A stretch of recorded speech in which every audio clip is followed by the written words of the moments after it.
Tersangka pembakaran 13 rumah saat tawuran kelompok warga Sapiria versus Borta di kawasan Pekuburan Beroangin, Kecamatan Telok, Kota Makassar pada 18 November 2025 kemarin bertambah. Sebelumnya, Satreskrim Polrestabes Makassar menangkap 3 orang pelaku. Lalu Resmo Polda Sulsel juga menangkap 3 pelaku lain, total 6 orang tersangka.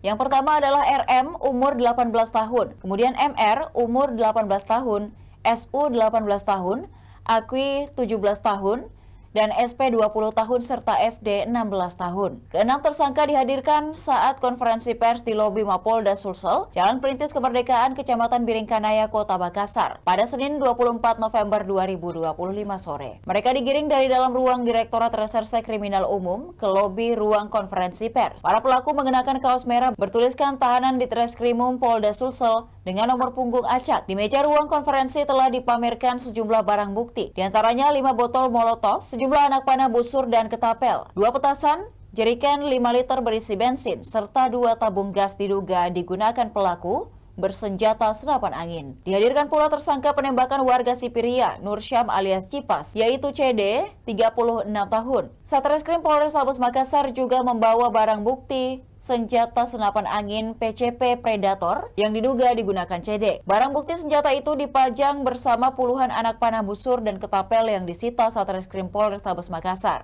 Keenam tersangka kata dia dikenakan pasal 187 ayat 1, junto pasal 55 dan 56, dan pasal 170 ayat 1 KUHP dengan ancaman hukuman pidana penjara maksimal 12 tahun. Demikian Tribun Timur Hot News kali ini. Saksikan berita menarik lainnya hanya di kanal YouTube dan Facebook Tribun Timur. Download Tribun X sekarang. Menghadirkan lokal menjadi Indonesia.